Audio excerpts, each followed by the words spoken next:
राष्ट्रपती द्रौपदी मुर्मू यापूर्वी युरोपमधल्या मोल्दोवा या देशाच्या दौऱ्यावरती आहेत। मोल्दोवाची राजधानी किशिनोव इथं विमानतळावर मोल्दोवाचे उपपंतप्रधान आणि परराष्ट्र व्यवहार मंत्री मियाही पॉप्सोई यांनी मुर्मू यांचं स्वागत केलं।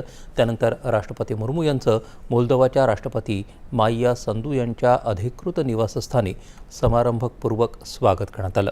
यावेळी राष्ट्रपती मुर्मू यांना मानवंदना देण्यात आली।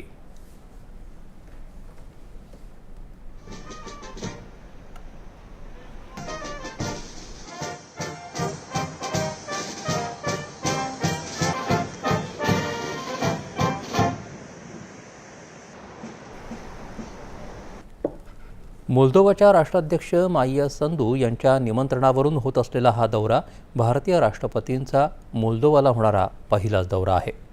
यावेळी उभय नेत्यांमध्ये शिष्टमंडळस्तरीय चर्चा झाली। द्विपक्षीय सहयोग दृढ करण्याच्या मुद्द्यावर या चर्चेचा भर होता।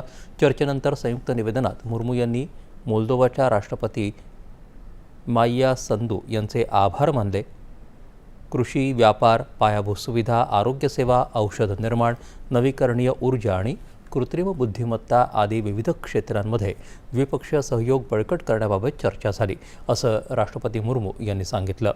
शिक्षण आणि क्षमता बांधणी हे द्विपक्षीय संबंधातले महत्त्वाचे स्तंभ असल्याचं त्या म्हणाल्या। त्याचबरोबर आर्थिक भागीदारीही महत्त्वाची असल्याचं त्यांनी सांगितलं।